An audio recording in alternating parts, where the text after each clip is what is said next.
All right, I think we're recording. Fantastic.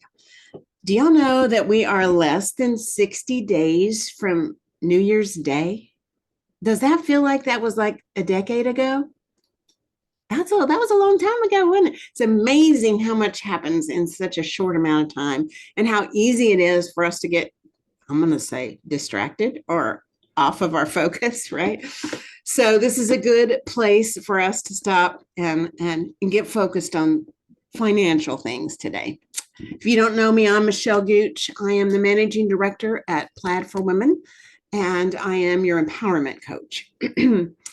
I'm happy you're here for this fun with finances, and you've probably never used those words together before. I certainly haven't. We want to have a little fun today. We want to explore money mindsets and kind of where they are, where we are with them, and how they might be limiting us. And we're going to create what Gail is calling a fun, feasible mindset reset plan. Are you up for it? We're basically going to revisit some of our early thoughts about money and see how that plays into our today moments. Plaid for Women, if you aren't familiar, envisions a world where women are ever increasing in their power and connection. This entire seminar is going to be about getting you connected and empowered.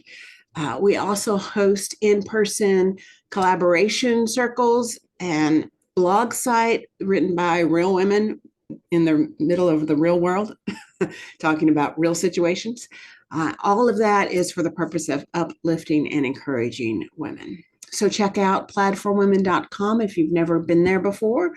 And at some point, you will start receiving, if you don't already, the articles, the blogs that these women write. You'll get one, at least, in your inbox a week. At Plaid, we know you want to be empowered. We all do.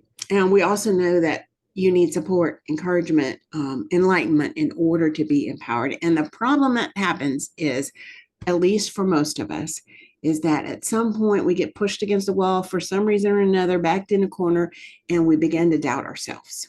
And so at Plaid, we believe everyone deserves to have a mentor, a tribe, a support system that is encouraging and enlightening. So that's what we are trying to provide. And where you'll find the writers that are pouring out their hearts, and you'll find other people at round tables who are learning from each other. So find ways to connect with Plaid. I'm excited today to introduce you to my friend Gail. Gail is a retired insurance professional. She's a certified trainer, director, manager, life coach, speaker, financial literacy advocate. I love watching her do all of that. And she specializes in helping women live healthier and wealthier lives. And if you were to ask her what her mission is, I'm going to actually read what I've heard her say before. My mission is to help women live well, find fulfillment in retirement, and leave a legacy of wealth for their children's children. That's a little different mindset than most of us have. That's a longer thought process. So today, Gail is joining us from her husband's computer because her computer is not giving her all the love she needs today. So you'll oh, good, you changed your name, Gail. For a while there, you were Charles, but so she changed her name on Charles' computer, so now she's Gail. So we don't even have to worry about what computer she's on. I want to show up as my authentic self here, Michelle. Good, I'm glad. I like it. All right, Gail, I'm going to pass it off to you. Let's talk about money. All right, we're going to talk about money. And right now, I am so frustrated with the computer. I'm very happy to talk about something else. I'm going to, okay, host, I need to share my screen. Oh, I did not give you what you needed. Hang on. Yeah. I know you're on standby in case I need you to share the screen. Okay, did that get you what you needed? Let me see. I think it did. We're in business. Okay. So here we are, fun. You get all my controls out of the way. Seriously, out of the way. Fun with finances in February. And I put this out as, something fun to start talking about finances. And believe it or not, we're going to talk about finances using as many F words as we can find and keeping it still very clean. Are you good with that?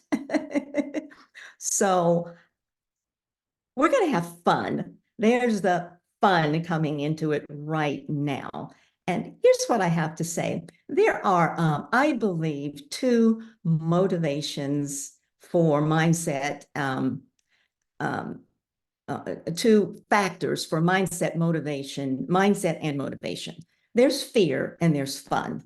I don't think there's really anything else. Fear will drive us to do things that we want to do, and fun will drive us to do things that we want to do. The only difference, though, well, there's big differences, but fear drives us without us really enjoying the journey and without us sometimes even enjoying the destination. We're just afraid. But if we let fun drive us, we enjoy both the journey and the destination. And I believe that has to be the real goal. So we're going to have fun with finances.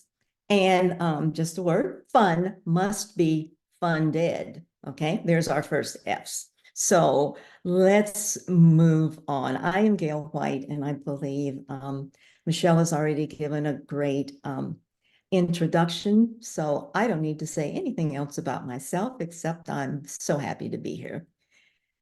This session has been described as having 4 parts. We'll first talk about fun versus feelings. We want to take, I'm so sorry, facts versus feelings. We want to take a deep dive into the duel that is existing between data and emotions in our money belief systems. Then we're going to talk briefly about future flashbacks, going back in time, touch base with our earliest memories. That's always fun. We'll talk a little about fears and follies, unveil the villains that are veiling our vision of financial freedom, and finally move forward, a forward flight to recalculate a route to riches and release the ropes of financial fears and fetters. This is going to be the hardest part of this is going to be pronouncing all of these alliterative words, but here we are. That's what we're going to do. And I'm going to start right here. Number 1, facts and feelings. Facts and feelings are always sort of dueling or fighting each other inside of us, and especially our money beliefs. I'm just describing or defining facts rather broadly. Anything that's a number, anything that's potential, anything that's the environment, anything that's expected or changes, anything you can document either before or after, I'm just broadly calling all of those facts. So what are feelings? Essentially, feelings are everything else. Feelings are those things that you can't really document. You can't, but you just sort of sense them, and they are powerful at moving and motivating our mindset. So as the little chart here says, or the little diagram, thoughts create feelings, feelings create behaviors, behaviors reinforce thoughts, and it goes around and around. The problem is sometimes we don't identify, am I operating in facts or am I operating in feelings? And does it matter? Do I like it? So just getting us to understand there are fake facts out there and there are false feelings. That complicates the whole thing a little bit more. Fake facts are things that look like they're true and factual and looks like all the information is there, but it's not. Just briefly, let me explain a fake fact I found. When we talk about inflation, there are numbers out there, 8%, 9%, 10%, whatever, but it sounds like a good fact. But one of the economists I like to listen to explain that today, there's certain factors, there are certain figures that are taken out of the calculation that used to be in. Like if it doesn't include, if I'm looking at inflation and it doesn't include food and gasoline, then how good a number is that? That's a fake fact. So we have to always look for those. And then there are false feelings, feelings that I feel good about this, but I really shouldn't. Underneath the euphoria on top, I have a little sense of unease. Those are false feelings. And I'm gonna ask everyone to just consider some false feelings. I want to stop here just to say the work is going to be done on a worksheet that you will get after the seminar is over, because once you hear, you're going and you apply to your own life, that's where the magic happens. So let's just move forward with some thoughts, some quotes, and some stories. That is about what we are going to use for the fun and the learning today. Here's a thought. Think about what you think about. Now, I got that from, I used to listen to Joyce Meyer. I think she's one female who speaks a whole lot to where we really live. But I had a friend, a coworker, who actually stated it a little better. She would say, don't believe everything you think. The worksheet that will accompany this is all about challenging what you think, challenging what you feel, and that's the way we start to get a real handle on the whole issue of facts versus feelings. Part 2, flashbacks. This is going back in time to see where your initial thoughts about money began. And I just want to tell a quick story about my life. And as I'm doing this, think through, when did you first start to think about money? I was about second grade, sitting on my grandmother's porch with a cousin who was about the same age. And we were looking out across the street, the grandmama's house. This is where I was actually born, was a cotton field. We're in North Carolina in a very small town. And after that, cotton field on the other side was a tobacco, field of tobacco. My cousin and I said we couldn't wait to get big enough, old enough, 14, so we could go pick tobacco, because that's what our older cousins did. And they always had money when we walked to the local store, and we didn't have any. So while we were talking, my grandmother, rocking in her chair, took her little foot and just kind of pushed us off the porch, both of us. We landed on our bottoms in the soil and said, "What was that for?" And my grandmother shook her head. She said, "I've told y'all, I have seen the last of my grandkids to pick tobacco. You're not going to do it." Well, I tell this story because this is the first time I remember thinking about money, and I drew a conclusion from that. Conclusions are the important part of any of our stories or any of our thoughts, because we're going to act not on the fact or on the feeling. We're going to act on the conclusions. And over time, the conclusion I drew from that, what my grandmother did for us then, is this: whatever financial instrument or means was used in the past is not what you want to use in the present or the future. She made it clear by pushing our little behinds off the porch, so to punctuate that thought. So I want to encourage everyone, as you go through, especially your worksheets, to think about the first thoughts you had about money, about finances. What conclusions did you draw from that, and how well is that serving you? Number 3, fears and folly. Unveil the villains that are veiling our vision of financial freedom. My quick story there is how I felt when I first was introduced to the idea of employee savings plans. My company, I worked for an insurance company, and they offered to let us contribute. If you put in $1, the company would match it $1. That's pretty good. And then would invest that money at an institutional rate that the corporation could get. That sounds like a no-brainer for an investment.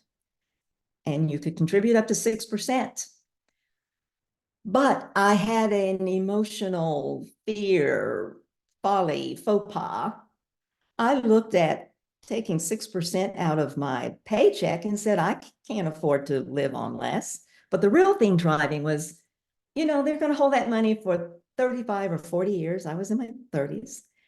And I won't be able to spend it or get it. And what if I want my money? All these fears came in, and I just decided I wasn't going to do it.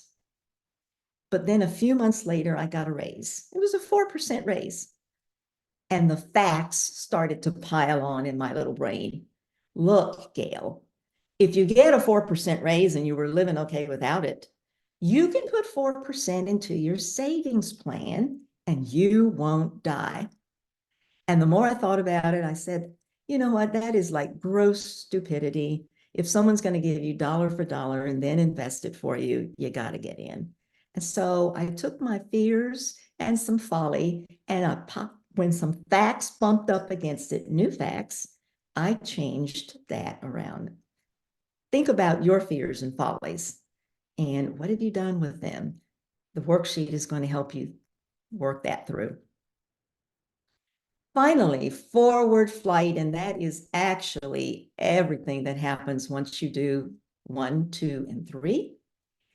And you think through exactly where you are in your mindset. Recalculate the route to riches, releasing the ropes of financial fears and fetters. This is what I call flipping it to freedom. And it happens when we first take stock, not just of the numbers and of the money coming in and money coming out, but of the mindset and the motivation. And we flip that thing to freedom. Flipping to fresh, fabulous future founded firmly in freedom. That's where we are. So here's what we went over just briefly. We talked a lot about the fear or the fun. We're at the finish line. I want to make sure we X out that fear as much as possible. And we put a big check next to the fun part. Do you know, my background in training, we learn that people learn better when they're having fun. Not only do you want to learn because it's fun, but a little back door to knowledge and motivation in your head opens up when you're having fun, and you may find yourself much more motivated and knowledgeable than you ever thought you would be. One last thought, one last fun thought. Years ago, I ran into a beautiful little essay called, it was called Melody in F. And Melody in F was the story of the prodigal son. Many of us are familiar with that, which is really a story of money. And this prodigal son was story in Melody in F was written using as many F words as possible. So I couldn't resist. I decided to take our story and what we've just talked about and put it into an essay using as many F words as I could come up with, or as I could steal from the original. And so what I want us to do, y'all can read along with me. You're muted, but please read along. I'm going to reveal our very own fables in F using the F words. Are you ready?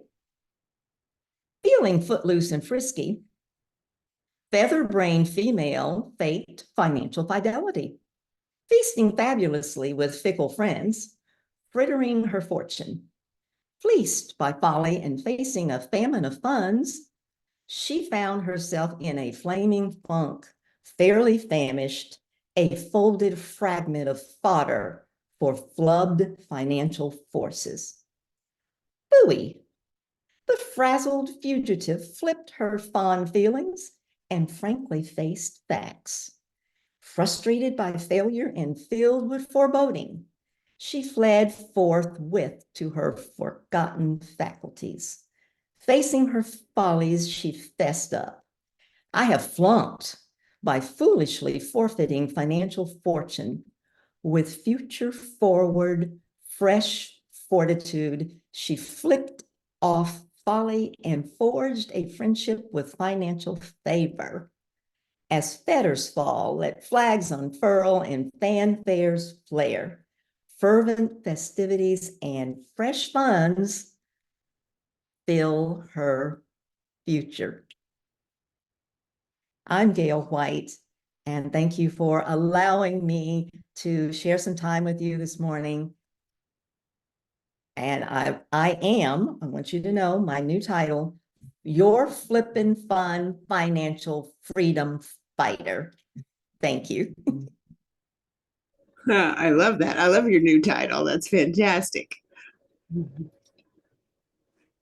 All right. I want us to take a minute and answer a few questions for ourselves. I want you to share out here today.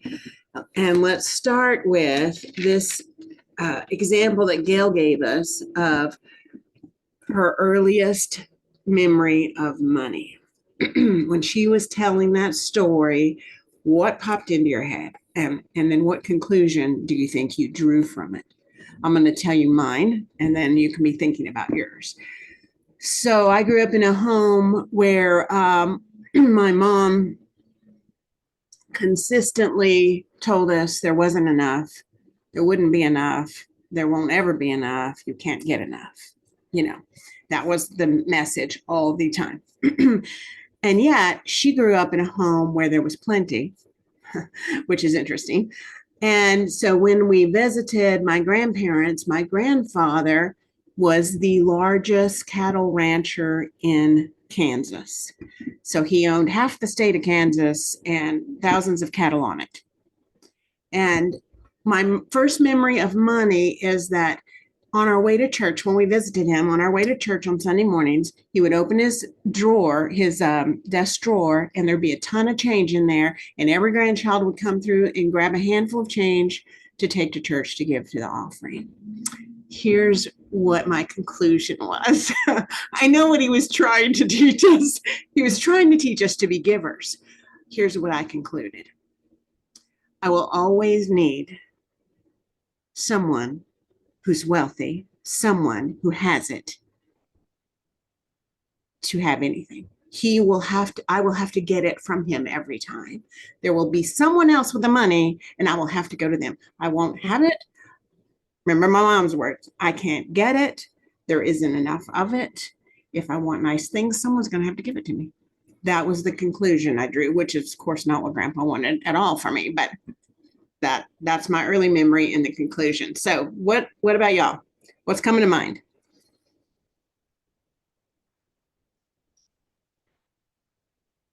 Thank you so much, Gail and Michelle. One of the things that I'm thinking about is how I also grew up in a space of like, we have to save our pennies. We have to save them all. And I don't know what's going on with my camera, so just bear with me. But yet my father, who was a banker, always had a strategy for how to save money, when we would actually spend out money, when we would make big purchases, all that. And I guess my conclusion, thank you, Michelle, for pointing that word out, is that I don't feel like I'm spending my money wisely now. Mm-hmm. So now I almost get this brain space of being ashamed that I'm not doing it right. Mm-hmm. And I didn't marry a banker. And my husband has pretty much said, Michelle, you figure it out. You're good with numbers. You go figure it out. So it's kind of a monthly quest I have when I'm looking at our bills and I'm refixing the plan. And I've been able to find a good financial resource to help me create a plan and work to stick to it. But I still question myself all the time. Am I doing this right? Mm-hmm. Would my dad do it the same way? Mm-hmm. So I don't know if anybody else has that kind of experience as well. It's fascinating how deep it gets into us, you know. Yeah, Yeah. very much so.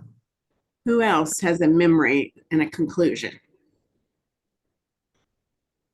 I remember 'cause my parents were both self-employed. So I remember when we would go anywhere, anywhere, my mom would always say, well, we just got to go stop over at this assisted living place and I got to take a picture so then I can write this whole trip off.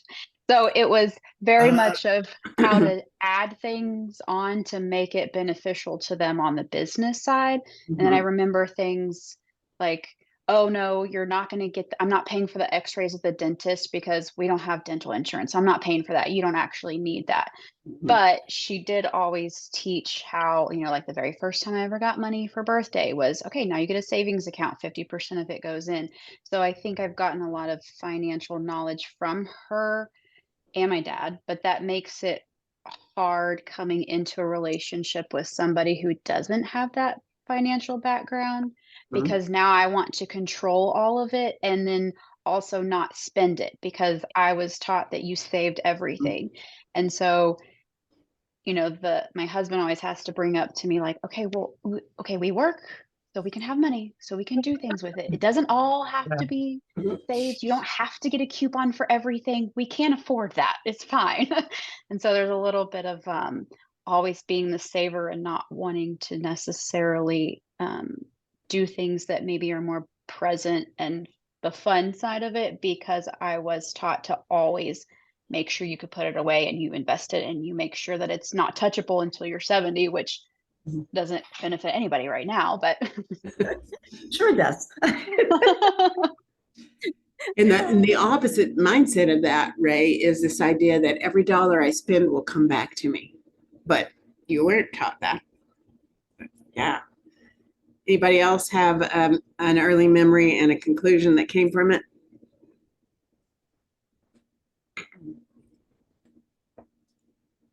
I'm trying to unmute and video at the There same you go. time, and I'm Thanks, like Janetta. having difficulties here.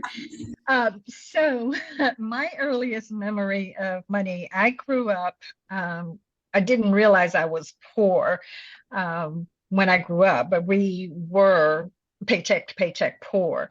And my parents were sharecroppers. And when I was younger, I got hooked on wrestling and they had Monday night wrestling matches. And I wanted to go see my favorite wrestler, who was Tojo Yamamoto and Robert Fuller. Robert Fuller was so fine. Anyway, I realized that I had to figure out a way to get that money to go to the wrestling matches because there wasn't any money for me Mhm. to be able to do that. So I started babysitting for this lady who paid me enough money babysitting for me to go to the wrestling matches. And I guess my takeaway from that has always been if there's something that you want to purchase, then you figure out how you're going to purchase it. So when I was a single parent, it was I don't have enough money, so I need a part-time job to make sure I have enough money. So it's always been this connection of a want and how do I fulfill that want. Mhm. And still today, if I want to do something, can I do it with what I already have, or do I have to go and create some more income to do that? That's my sharing. That's awesome. That's the opposite of what Michelle and I had. We never got the mindset of there's more money, just go get it. And then you can pay for whatever the thing is. So I love that, Janetta. Thanks. Great. Anybody else? Okay, so as you look at these four things that we learned from Gail today, this idea of facts versus feelings, future flashbacks, which we just did, fears and follies, and then the forward flight, the recalculating, basically. What is your big takeaway from today? And I know you haven't done the worksheet, which we're going to get to you, and she's going to help you work through it all. But if you were to grab a takeaway right now, what is it?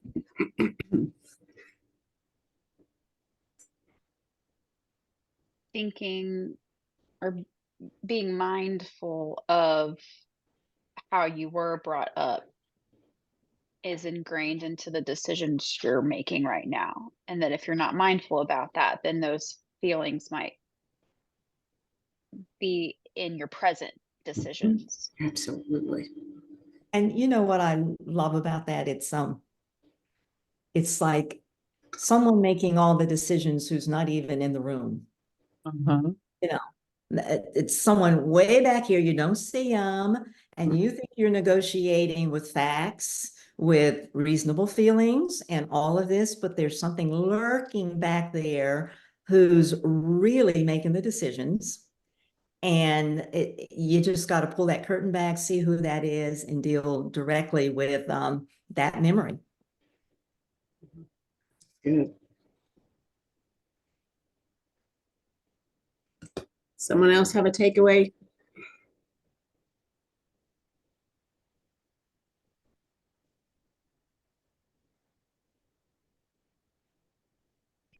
I don't really have a takeaway. I'm trying to figure out what my takeaway is. I think the forward, whatever going forward. I know I've made some poor follies before. So as I age and there's not a whole lot of time forward, there's not a lot of time for financial follies. Mhm. So I guess whatever I decide to do going forward, you rely on your health so much when you consider how you're going to do things.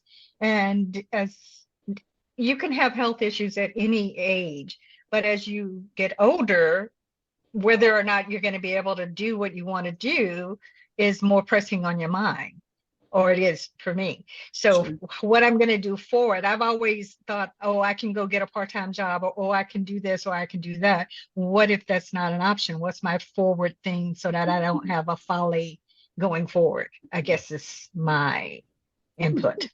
Mhm. That's good. Finding income that doesn't require you to be present. Yeah. Yeah, it's called residual income. Mhm. Mhm. And there's, all different kinds, like the making money while you sleep. Mhm. It could also be making money while you're old, making money, Mhm. and I'm looking. Or while you're not as healthy as you once were, or Yeah, as physically exactly. able to do things. Yeah. Exactly. And the money still flows. Right. Mhm. That's Right. I Well, think go ahead, Michelle. I was gonna say, I'm trying to come up with the words, but it's almost like the fear of making a folly, of creating a folly. It's that It's, paralysis that if I yeah, move forward, I might make a mistake. right. Yeah, yeah. And also knowing that how generations before us planned financially might look different than how I plan or how my children plan.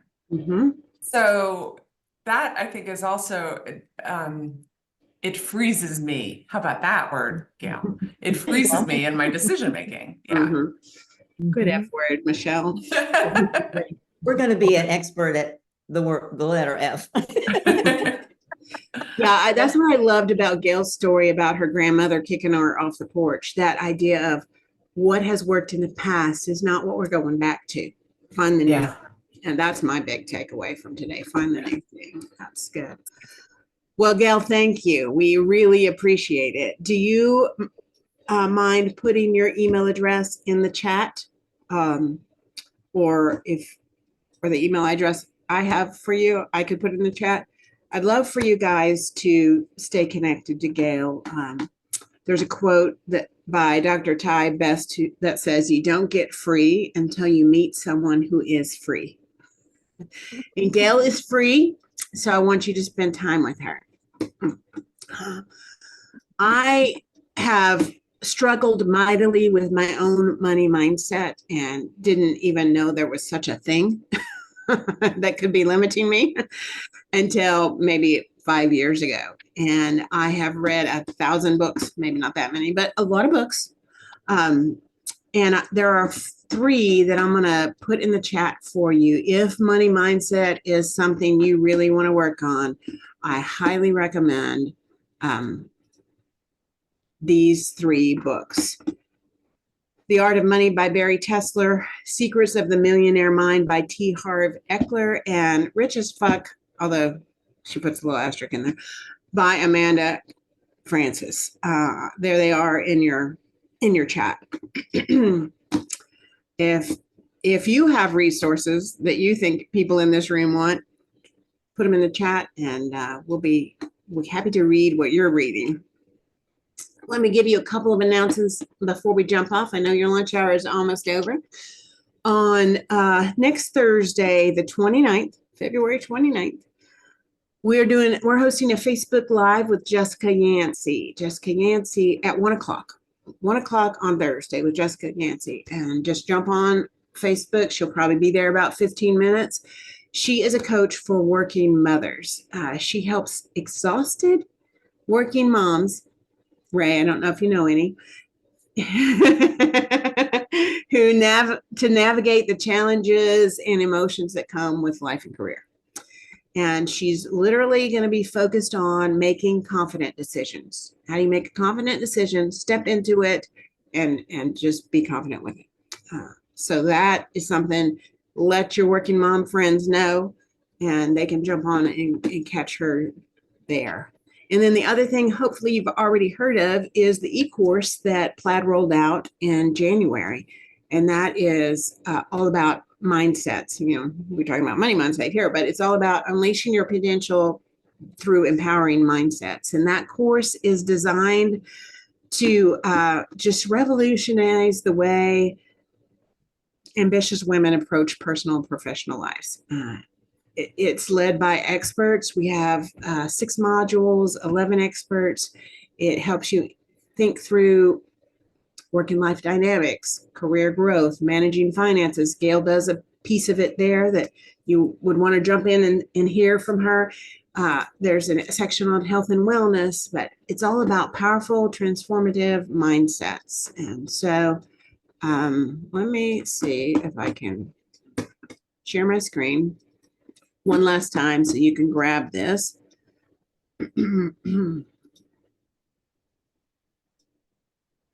Sounds like an easy thing to do. So I don't know if you can see the QR code there. If you want to grab this e-course, just take a picture of that, or don't take a picture, just put your camera on that QR code and it'll get you to a page that gives you more information about the course itself. All right. Thank y'all for being with us. Enjoy your day and your week, and we will email the worksheet out along with